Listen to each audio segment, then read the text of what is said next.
প্রতি বছরের মতো এবারও রথযাত্রা উপলক্ষে ঢাকার ধামরাইয়ে সাজিয়ে তোলা হচ্ছে ঐতিহ্যবাহী যশোমাধবের রথ। এর সংস্কার ও সাজিয়ে তোলার কাজে ব্যস্ত সময় পার করছেন কারিগররা। যথাযথভাবে উৎসব উদযাপনে এরই মধ্যে প্রস্তুতি নিয়েছে প্রশাসনও।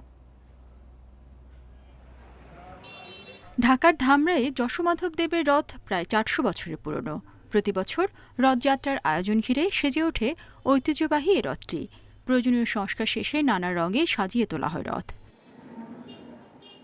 ১৬ জুলাই থেকে শুরু হবে সনাতন ধর্মাবলম্বীদের রথযাত্রা উৎসব।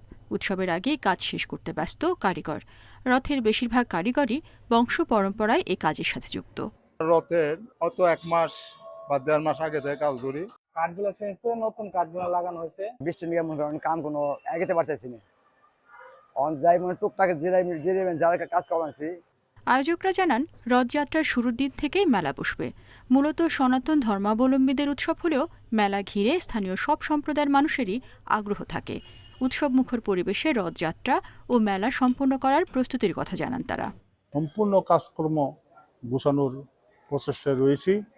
আমরা আশা করি আগামী বৃহস্পতিবার শুভ উদ্বোধন অনুষ্ঠানের মাধ্যমে আমরা আমাদের এই কর্মযজ্ঞ রথযাত্রা উৎসব শুরু করতে পারব।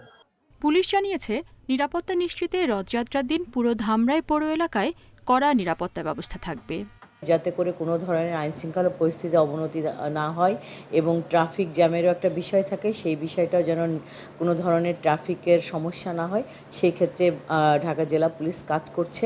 ১৬ জুলাই থেকে শুরু হয়ে রথযাত্রা উৎসব চলবে ২৪ জুলাই পর্যন্ত। সেদিন উল্টো টানের মধ্য দিয়ে শাস্ত্রীয় আনুষ্ঠানিকতা শেষ হলেও মেলা চলবে প্রায় মাসব্যাপী। Independent news.